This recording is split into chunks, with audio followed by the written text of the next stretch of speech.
Yo estoy muy emocionada. Hoy ha sido un día de muchas emociones desde que nos levantamos. Nos hemos reunido con gente increíble, increíble, y eso nos da mucha seguridad y sobre todo la confianza de que contamos con México siempre. Esos lazos históricos que son históricos, pero que la historia, como bien se dice, se construye todos los días, y ustedes están construyendo una tremenda página en esa historia, en lo que están haciendo, con la valentía que lo están haciendo, con el amor que lo están haciendo, con el compromiso que lo están haciendo, y lo hemos visto, repito, desde los grupos más humildes con los que nos hemos reunido hasta con los grandes compañeros con responsabilidades, tanto en el gobierno como en otros sectores. Y eso, por supuesto, demuestra una vez más que Cuba no está sola. Y aquí nos hemos encontrado también, que además los conocemos, los queremos de muchos años, cubanos, con patriotas, con una historia de vida a favor de nuestra revolución, y que nos pueden acompañar en eso que estamos diciendo, que la patria, donde quiera que estemos, se defiende.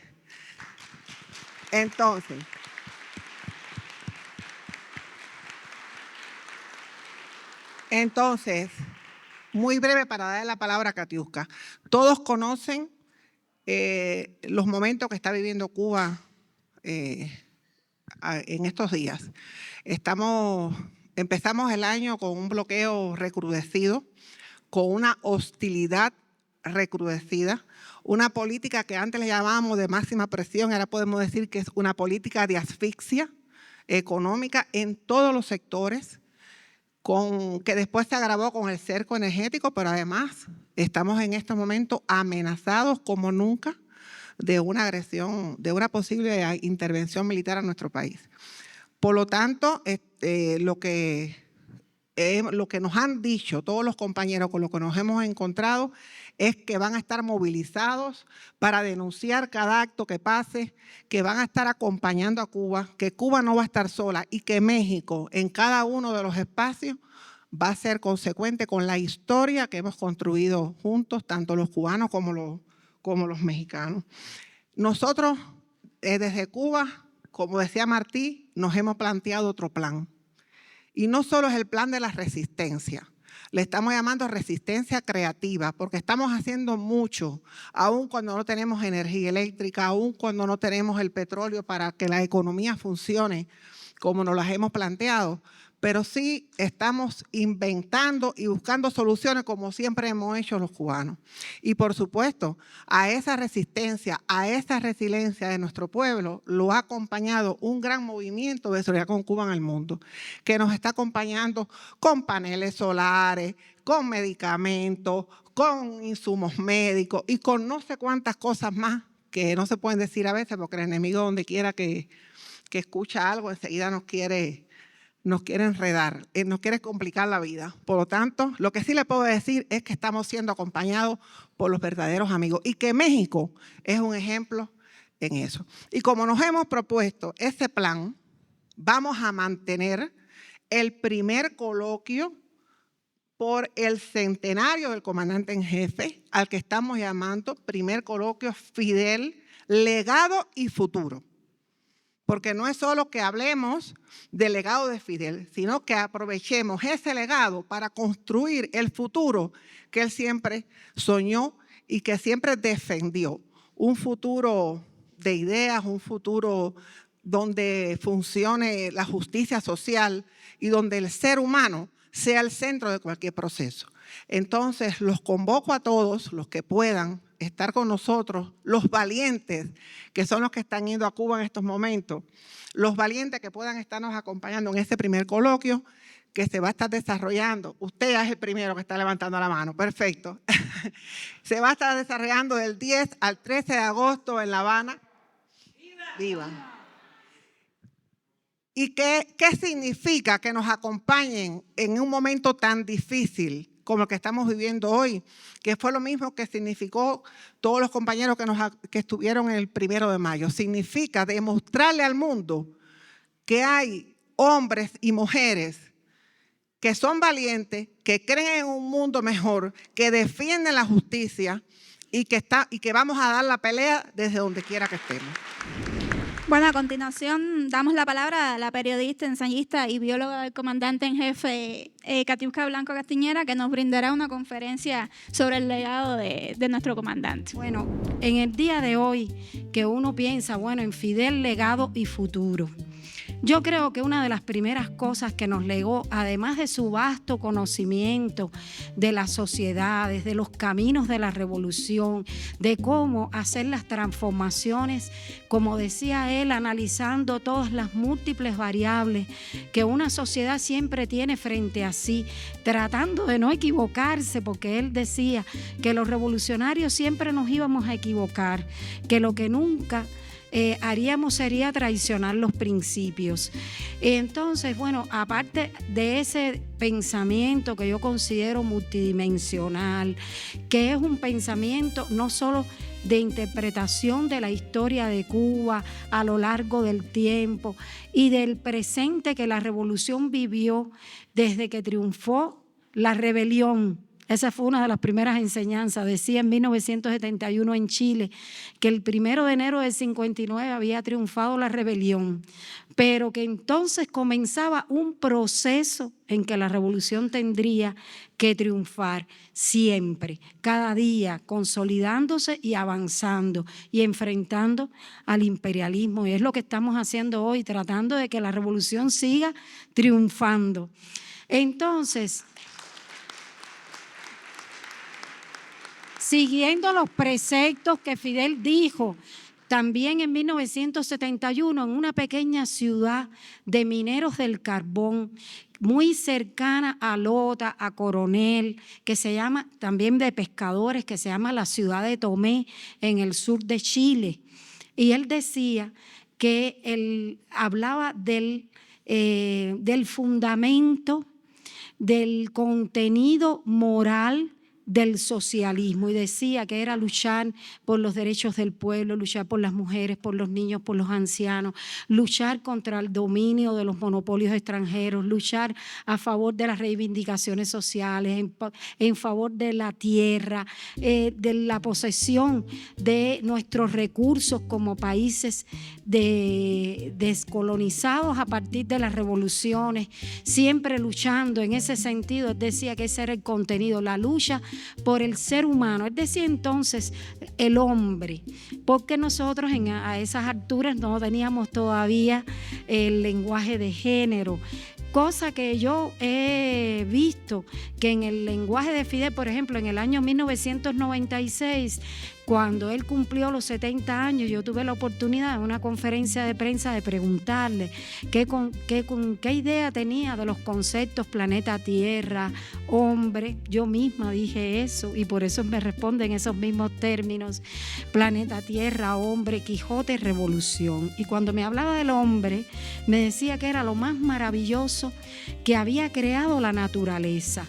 Y me dice, empieza como una especie de recuento y me dice: es pensar en seres como José Martí, como Fran País, en Aide, en Celia. Es decir, que dentro de su concepto, por supuesto, estaba teniendo en cuenta a las mujeres, porque para nosotros hombre significa humanidad. Están incluidos todos los seres de cualquier estirpe o de cualquier linaje, de cualquier color de la piel, de cualquier inclinación, que sea en cualquier campo de la vida. Entonces, Dios les decía que no solo es el legado desde el punto de vista conceptual, de los pensamientos de avanzada, de la práctica también revolucionaria que le dio una cosa que Fidel valoraba extraordinariamente, que es la experiencia. Muchas veces me compartió, me decía, si yo hubiera tenido experiencia, me hubiera ido desde el principio para la Sierra Maestra, porque él aprendió que fue al Moncada, lo apresaron, perdió muchos compañeros. Después vino para México. En México estuvo tiempo entrenándose, buscando las armas, las dificultades para conseguir el barco. Viajó con 82 hombres en algo que el Che llamaba la aventura del siglo y que después reconoció en el momento del desembarco como un naufragio. Y sin embargo, al final de toda esa larga trayectoria se vio en un cañaveral acompañado de un solo hombre, que en primera instancia era Universo Sánchez, con un solo fusil. Ahora, y ahí caigo en lo otro que yo les quería decir, que no es solo el pensamiento de avanzada, de radical, de futuro que Fidel tiene, sino también la determinación de luchar de una manera sin cansancio, sin dudas, sin temores. Es algo sorprendente y es algo que hoy nos es de mucho valor.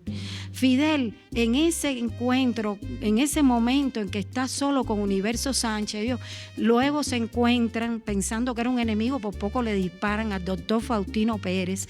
Eran entonces 3, pero cuando los aviones los ametrallaban, que venía el silencio tenso de que podían mandar tropas a buscarlos, ellos se preguntaban de debajo de las cañas, de los montoncitos separados en que estaban: Faustino, ¿estás ahí? Universo, ¿estás ahí? Fidel, ¿estás ahí? Y luego Universo decía que Fidel se perdía en una larga disquisición, contando o afirmando todo aquello que él iba a hacer cuando triunfara la revolución.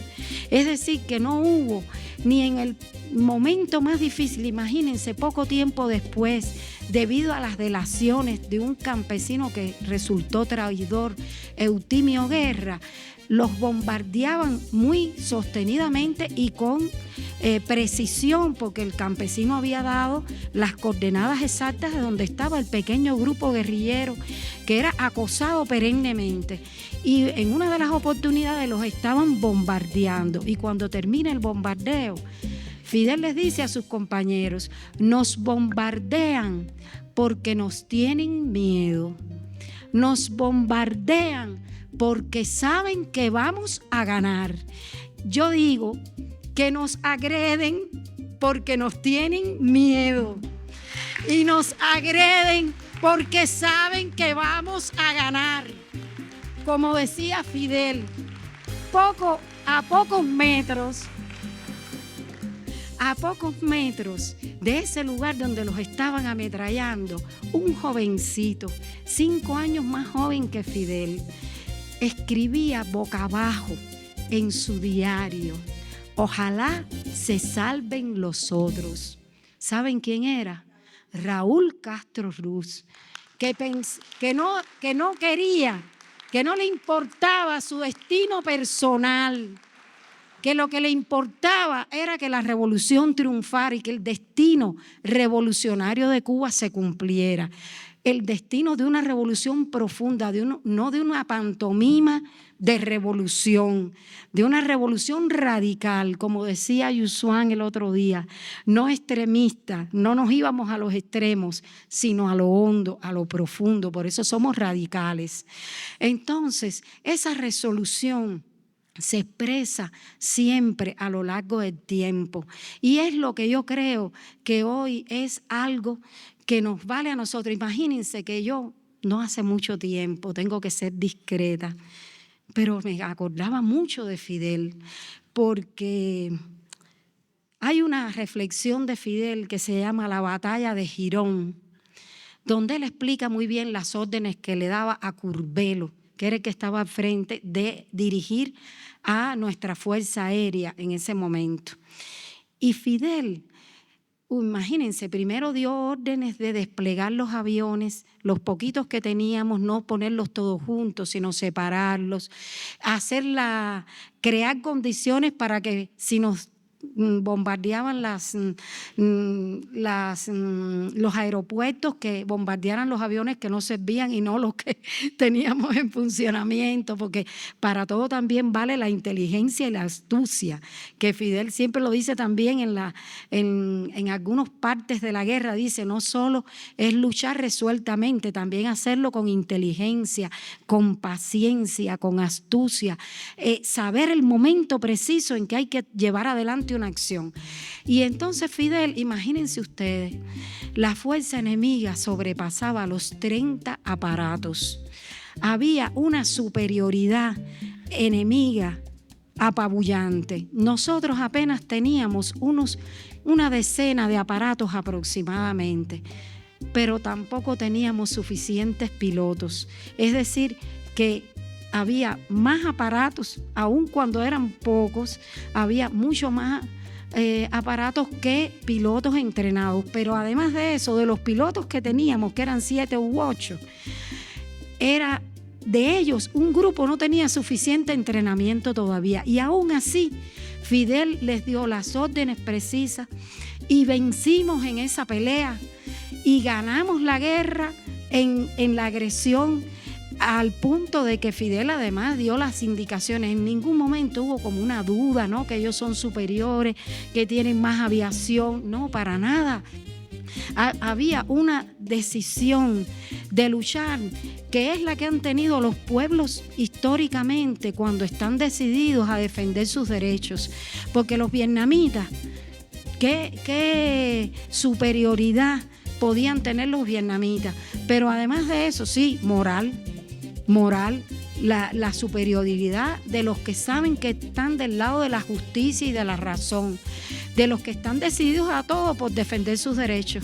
Pero en armamento no. Así nos pasaba a nosotros en las guerras de independencia, cuando los cubanos, muchas veces hay un pasaje de Antonio Maceo donde dice que él consideraba la impedimenta a hombres que no tenían armas, pero esos hombres impresionaron a los españoles por el sonido que hacía el jarrito y la cuchara cuando avanzaban, poniendo el pecho, el pecho descubierto a las balas de los Mauser, que era el armamento entonces más moderno que existía. Y además que nosotros enfrentamos en la etapa de las guerras de independencia de Cuba un número de españoles del ejército español muy unificado al que enfrentaron los independentistas en todo el continente. En solo la isla de Cuba, con 2.000 o 3.000 soldados del Ejército Libertador. Así pasó también en la guerra, en la Sierra Maestra. Fidel tiene el libro La Victoria Estratégica, donde dice, le iba a poner de título la batalla de 300 contra 10.000. Pero la verdad es que Fidel estaba exagerando el número porque es verdad que ellos llegaron a ser 300, pero cuando la ofensiva de Batista comienza, ellos eran apenas 180. Llegan a ser 300 cuando Fidel manda a buscar a los que estaban un poco más distantes, a Almeida, a Camilo, lleva al Che también para una zona. A Camilo le dice en un mensaje secreto, le dice que se mueva para la zona de la Comandancia de La Plata. Y fíjense cómo Fidel creía y confiaba en Camilo, que le dice en esa carta, a mí me gusta mucho, esa carta Fidel le dice, ellos han imaginado que van a enfrentar esta batalla contigo ahí. ¿Por qué? Porque Camilo estaba en los llanos de la zona de Bayamo y eso. Fue el primero que bajó de las montañas a operar en esa zona. Y Fidel les dice, ellos han imaginado que van a librar esa batalla contigo ahí. Vamos a hacer que la libren contigo aquí. Es decir, que está poniendo sobre los hombros de Camilo el equilibrio a favor del ejército rebelde. Entonces, esas determinaciones de hombres que, por ejemplo, como Andrés Cuevas, que después de avanzar terminaban un combate y se movían kilómetros para enfrentar otro combate, y cuando llegan a un lugar Fidel les dice cómo han llegado. La respuesta es: mande órdenes, pero que sean para pelear. Hombres que llevaban días sin comer. Entonces, de ahí es que viene la Revolución Cubana, de seres extraordinarios, de seres como, por ejemplo, Ramón Paz Borroto, otro comandante, que Fidel siempre quería que se conocieran sus historias, la de Andrés Cueva, la de Paz Borroto, porque son más conocidas las historias de Camilo, del Che, de Raúl, de Ramiro, de Guillermo García. Pero, por ejemplo, la de Ramón Paz es poco conocida. La de Ramón Paz, hay un momento en que Quevedo desembarca por el sur de la sierra y está directo, casi accediendo al núcleo central que era la Comandancia de La Plata. Y Fidel envía un mensaje a Ramón Paz que era que ascendiera paralelamente a Quevedo. Quevedo era un militar importante, había sido condiscípulo de Fidel en la universidad. Después hay una historia, Fidel le escribe una carta y este hombre termina entregando sus armas honorablemente al ejército rebelde y todo eso. Y este Quevedo, Fidel le da a Ramón Paz la orden de avanzar, de escalar la montaña paralelamente al batallón de Quevedo, pero hacerlo a un ritmo superior al que está avanzando Quevedo y interponerse. ¿Para qué? Para ganar tiempo, para que no logren, para que pueda organizar la defensa de la comandancia. Ahí es donde tiene lugar días después el Jigüe. ¿Qué pasa? Fidel le da todas esas instrucciones a Ramón Paz en un mensaje. Eran una pequeña escuadra. Yo me acuerdo, yo entrevisté a Ango Sotomayor, que era también escolta de comandante en la guerrilla, y Ango me decía: Katiuska, éramos pocos, pero íbamos bien armados, porque tenían dos armas de calibre pesado, una 50 y creo que una 30 también, una ametralladora. Y entonces él me decía, éramos pocos, pero íbamos bien armados, y eran gente muy entrenada que lograron avanzar, interponerse, pero sin haber recibido el mensaje de Fidel, porque Ramón Borroto jamás recibió ese mensaje. Hizo paso por paso lo que Fidel quería que él hiciera y que él nunca conoció por un mensaje. Era un hombre que ponía paz con ese. Y sin embargo tenía una inteligencia natural de proletario luchador, de gente que había batallado mucho por los derechos de los obreros, de los trabajadores y de los campesinos. Entonces, de esa estirpe es que nosotros venimos, de la estirpe de Fidel, de Raúl, de Ramón Paz, de Andrés Cueva, de múltiples compañeros que lucharon, que lo dieron todo y que nosotros no vamos a dejar morir. Decía José Martí que cuando falta el decoro en algunos, pues hay otros que llevan en sí el decoro de muchos hombres. Entonces nosotros, enfrentados a esta situación tan compleja, donde también tenemos que decir que tenemos que agradecer a México, pudiéramos decir, su posición de vanguardia y también de valladar ante la amenaza del gigante de las 7 leguas que sigue engullendo mundos. Tenemos que agradecer la posición de dignidad, de defensa de la soberanía y de la independencia de nuestros pueblos de América, que México es también un punto esencial y que Cuba le agradece a México también ser hoy la vanguardia en la solidaridad con Cuba. Desde cualquier posición de pueblo de México, desde lo profundo se percibe ese cariño, ese respeto, ese amor por el pueblo de Cuba, y nosotros tenemos que agradecerlo. En el caso de Fidel, imagínense, la determinación estuvo en los tiempos también, bueno, cuando les decía que San Mario Sariol fue bombardeada su casa, esa casa en la que Fidel escribe un fragmento a Celia, esa es una carta mucho más larga, bastante extensa, y lo que aparece es solo un fragmento que dice: al ver los cohetes que tiraron en casa de Mario, es el campesino Mario Sariol. Y no es cualquier campesino, es un campesino que entregó su finca para que se estableciera la escuela de reclutas que dirigía el Che. Le bombardean la casa y él en un primer momento piensa que han destruido a toda su familia. La familia había logrado alejarse del lugar y se habían refugiado y se salvaron. Pero los cohetes que cayeron en casa de Mario, como dice la expresión de Fidel, tenían una inscripción, Made in USA. Y entonces por eso Fidel dice que al ver los cohetes, me he jurado que los americanos van a pagar bien caro. Claro, los americanos, como se les decía en aquella época, ya sabemos que es el imperialismo norteamericano, van a pagar bien caro lo que están haciendo. Se está refiriendo al suministro de armamento al ejército de Batista, que luego se comprobó. En la victoria estratégica nosotros ponemos todo el armamento que después el ejército rebelde ocupó, que era un armamento muy moderno, de mucha potencia, y que ellos lo emplearon en la sierra contra el ejército rebelde. Y en ese momento él dice, a continuación, cuando esta guerra se acabe, va a empezar para mí una guerra mucho más larga y difícil. Es la que voy a echar contra ellos. Me doy cuenta que ese será mi destino verdadero. Pero no porque Fidel sea un belicista o un guerrerista, es porque Fidel sabe que el imperialismo, mientras exista, nos va a agredir, nos va a tratar de retrotraer en la historia a la condición nuevamente neocolonial, de predominio de los recursos del país.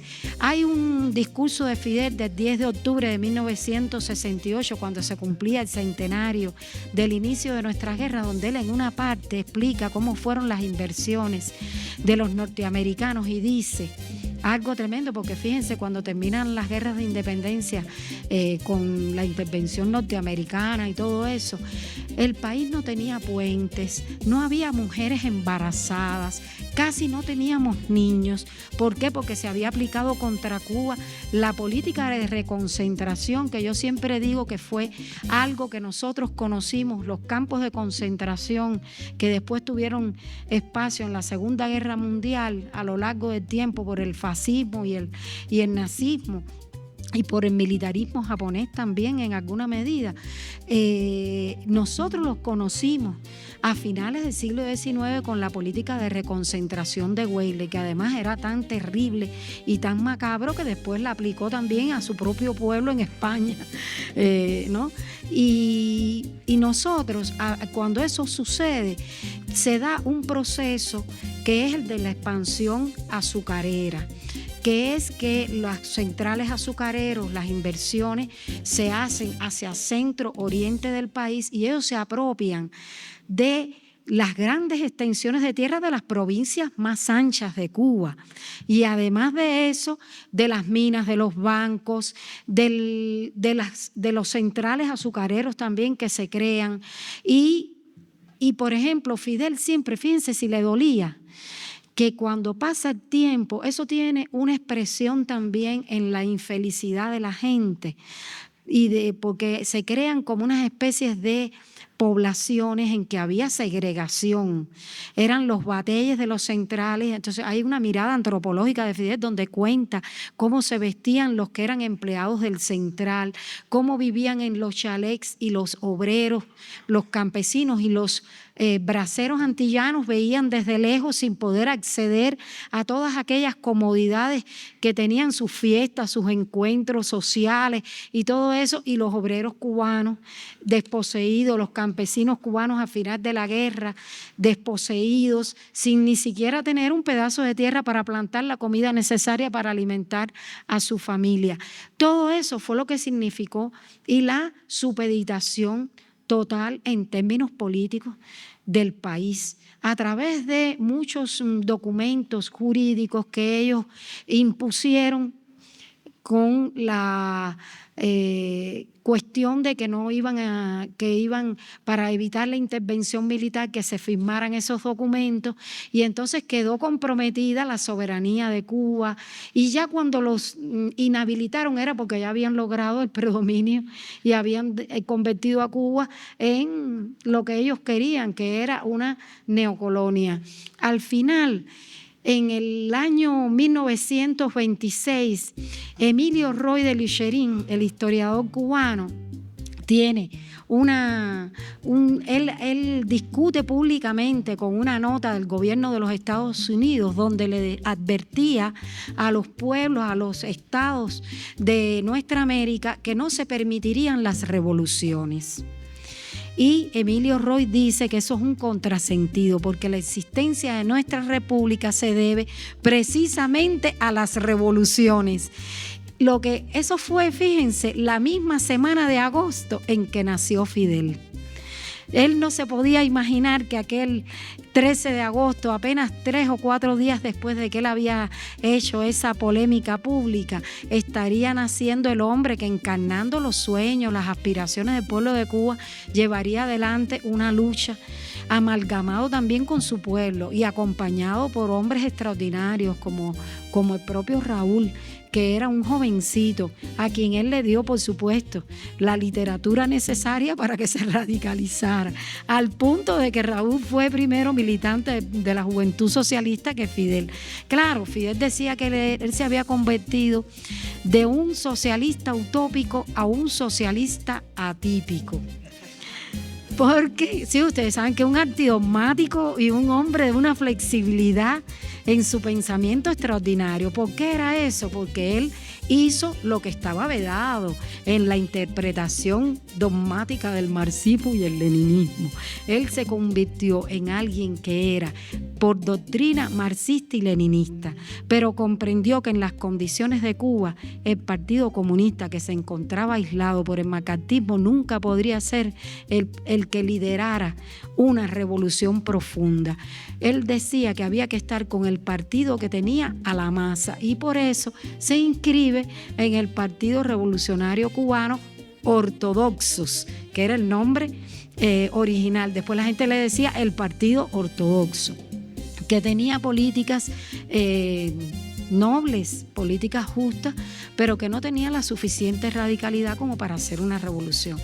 ¿Qué pasa? Que él dice que de socialista utópico, porque estudiando la economía política en la universidad, él se empieza a hacer preguntas con el sentido de que él empieza a encontrar como el absurdo del sistema. Él dice, ¿cómo es posible que en los momentos de superproducción sean precisamente aquellos en que la gente padece las mayores carencias? Le parecía algo que no tenía explicación. Y por ahí es que él dice que comienza a ser un socialista utópico, pero comienza también, él lo dice en un prólogo que le hace a la biografía de su amigo entrañable, el dominico brasileño Frei Beto, donde dice que se percató también que eso era su destino, la política, que la política no la tradicional y conservadora, sino la política que se proponía transformar la vida de los seres humanos. Yo una vez, el otro día lo expliqué allá en Aguascalientes, en uno de los encuentros que yo tuve con Fidel en su despacho. Al principio, yo era muy jovencita. Tenía 26 años aproximadamente. Le tengo que agradecer a México porque la invitación que Fidel me hace por primera vez a su despacho tiene que ver con México, porque fue que yo estuve en el barco que hace 34 años vino por primera vez a hacer la reedición de la ruta del Granma desde Tuxpan. Desembarcamos en Veracruz, fuimos a Orizaba, Jalapa, Poza Rica, los lugares que recuerdo, y luego a Tuxpan, y ahí tomamos el barco para ir para Cuba. Y de las crónicas, él me escribe y me invita al despacho de él. Y en ese encuentro, él me dice, ¿y qué libros tú has leído? Bueno, yo les puedo decir que hay 3 libros que para Fidel son emblemáticos, además de los de Hemingway, Adiós a las armas y Por quién doblan las campanas, que dice que en Por quién doblan las campanas él supo cuál era la psicología de una guerrilla en la retaguardia del enemigo. Pero hay 3 libros emblemáticos para él que yo siempre he ponderado también por eso mismo, que son El Quijote, Los Miserables y La guerra y la paz de León Tolstoy. Y entonces yo le digo, no, comandante, yo me impresioné mucho, lloré mucho yo, por un libro que se llama La cabaña del tío Tom, que me lo leí cuando yo estaba en 6º grado, porque estaba en 5º y en un círculo de interés donde el premio de bibliotecología, que el premio era leer los libros de los que correspondían a grados superiores. Y entonces me pude leer el de La cabaña del tío Tom, que correspondía a 6º grado. Y entonces, bueno, después le digo, no, y un libro que está basado en la conferencia de una madre soviética, en una conferencia mundial por la paz, que se llamaba Zoya y Shura Kosmodeminianskaya. Y yo le dije, a mí me impresionó mucho las palabras de la hija de esa madre soviética, porque ella dice, en el momento que la van a ahorcar, somos 200 millones y no podrán ahorcarnos a todos. Nosotros venceremos. Entonces eso a mí me impresionó mucho y la verdad que también lloré, porque el sufrimiento de esa madre me impactó. Y entonces le dije, bueno, ¿y el Quijote? No, Los Miserables. Y entonces me dice, bueno, ¿y de Los Miserables qué parte fue la que te gustó? Y yo le digo, bueno, a mí me conmovió mucho que Cosette se olvida de quien casi había sido su papá por mucho tiempo por ir detrás de un amor. Y bueno, él me dice, mira eso, a mí la parte que me gustó fue la descripción de la batalla de Waterloo. Y entonces con la misma me dice, mira eso, yo estaba en las grandes batallas de la historia y tú estabas en el drama humano. Les confieso que no lo comprendí. Creí que Fidel estaba diciendo, ella es una romántica de esa que lee novelitas de amor. Pero realmente Fidel estaba elevando a un plano conceptual grande ese sentimiento, porque yo les puedo asegurar a ustedes que sus luchas, las batallas que Fidel libró y sigue librando como guía, como ejemplo, batallas que fueron acompañadas por su hermano, que yo siempre digo que me recuerda a Engels, que decía que era feliz siendo el segundo violín, teniendo un primer violín como Carlos Marx. Es lo que movía a Fidel a través del pensamiento más revolucionario posible, con una multidimensionalidad extraordinaria, con esa resolución, era precisamente el drama humano. Y siempre digo, el drama colectivo, pero darle solución también y atender el drama de cada persona en la tierra. Hacer que la vida de las personas fuera plena, que fuera feliz. Y bueno, claro, el profesor que yo admiraba mucho, el profesor John Saxe Fernández, a quien rendimos hoy también homenaje aquí en México. No es posible hablar sin mencionar a ese solidario con la Revolución Cubana de pensamiento ilustre y tremendo. A mí me encanta un trabajo que él escribió que se llama Fidel, la travesía humana. Y ahí él coloca a Fidel en la vanguardia de aquellos que señalan el carácter capitalogénico del cambio climático y del colapso climático.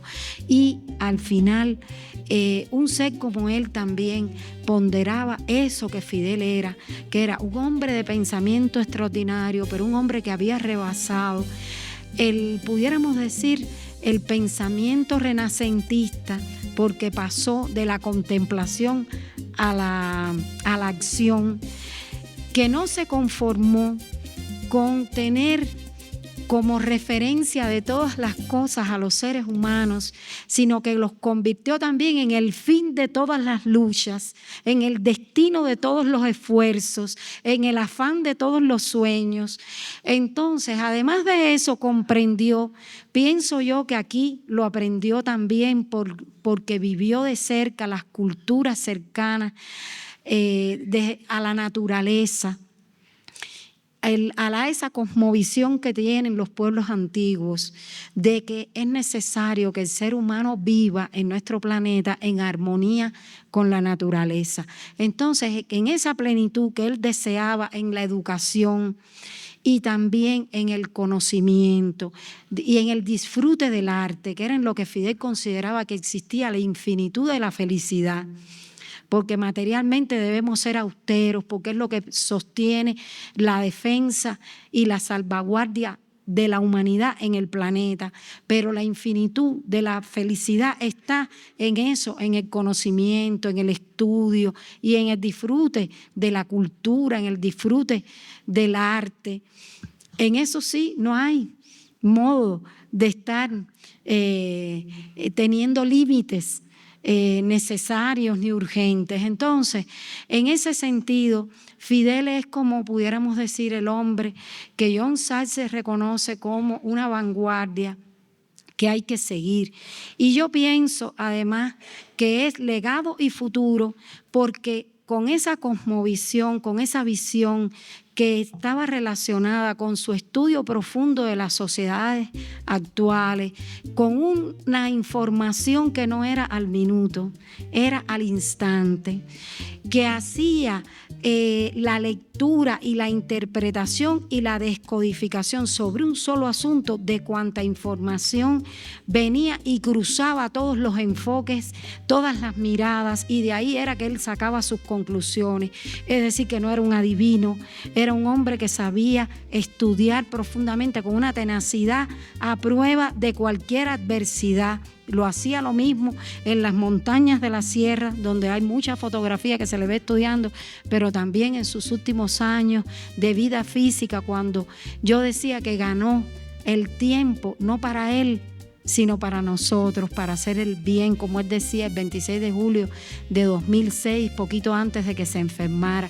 Decía, hasta el último día de mi vida estaré haciendo el bien. Y ya ustedes saben que para Fidel el bien era el bien martiano, era el del concepto martiano, el de hacer plenos a los seres humanos, como quería José Martí que fuera la primera ley de nuestra república.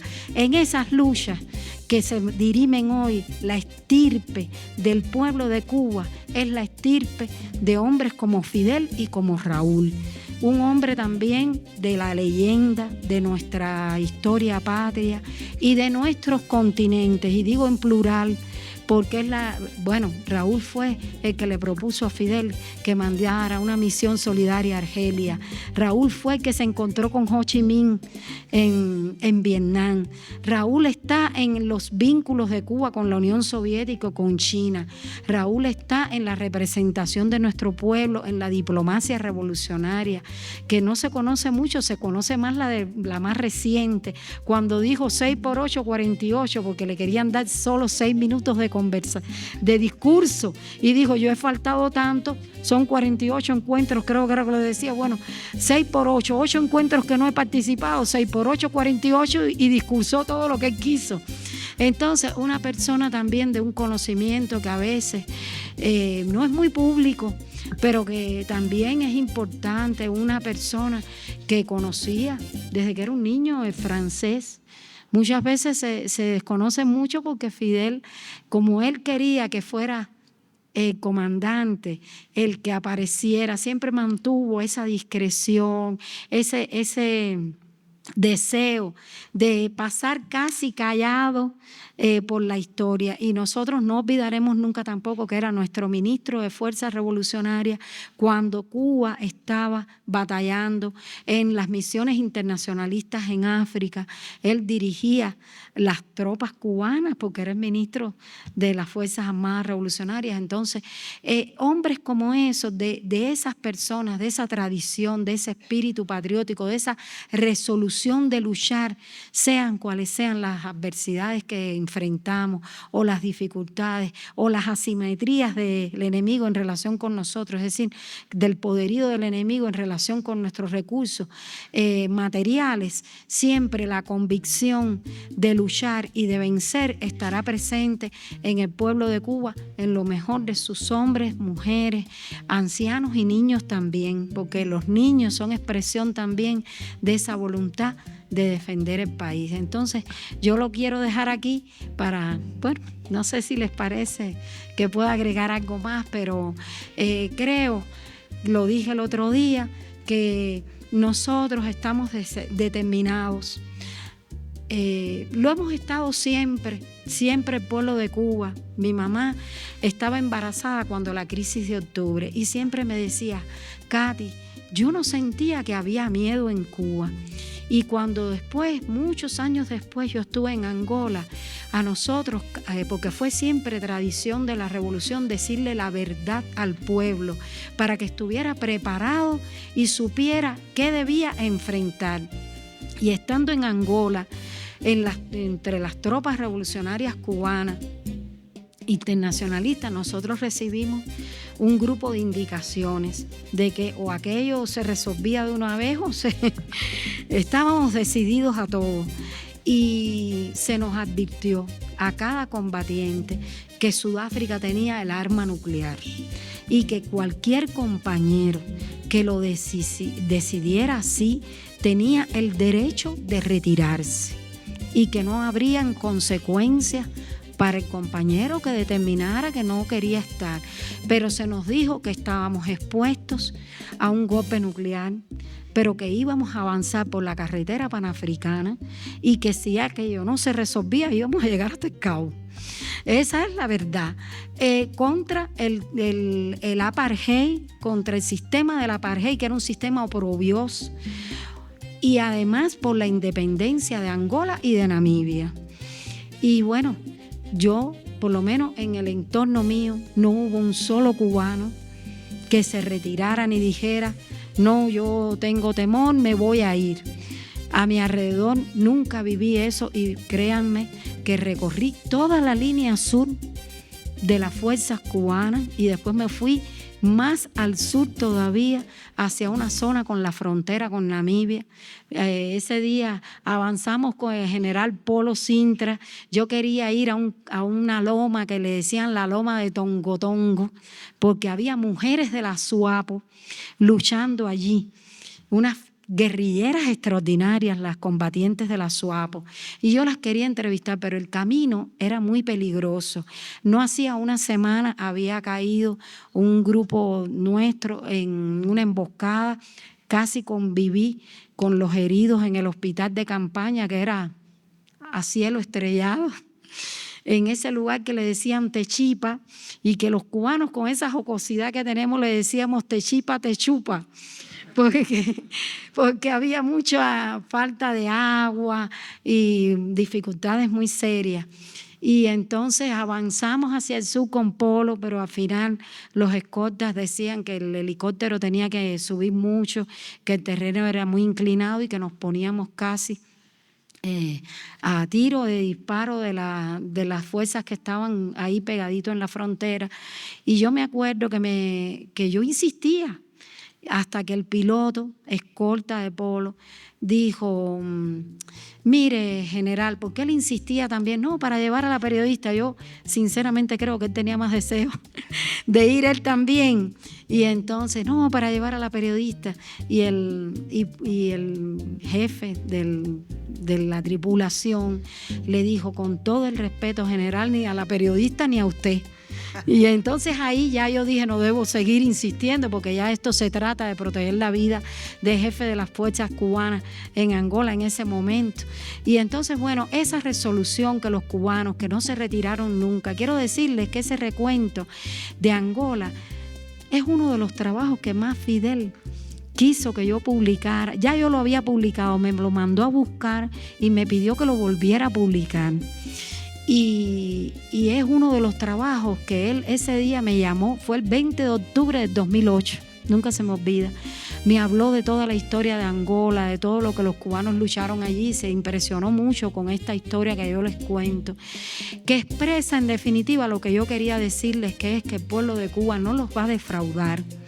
El pueblo de Cuba, a pesar de todas las carencias y los problemas que estamos viviendo, pero la inmensa mayoría del pueblo de Cuba sabe lo que vale la dignidad, el ser libres, el tener patria, el tener independencia, el tener soberanía.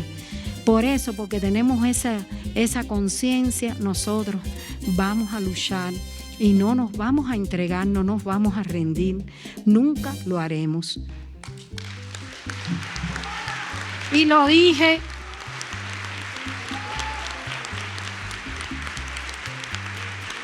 se los dice una persona que estuvo en la guerra y conoció a los jóvenes cubanos y a las jóvenes cubanas. Y lo dije en Aguascalientes y lo repito hoy, con la memoria de todos nuestros muertos, que no están ni olvidados y muertos, como decía Fidel de sus hermanos en el Moncada. Nosotros vamos a luchar y si lo tenemos que hacer hasta el último cubano y la última cubana, lo vamos a hacer, pero no vamos a dejar que nos avasallen nuevamente.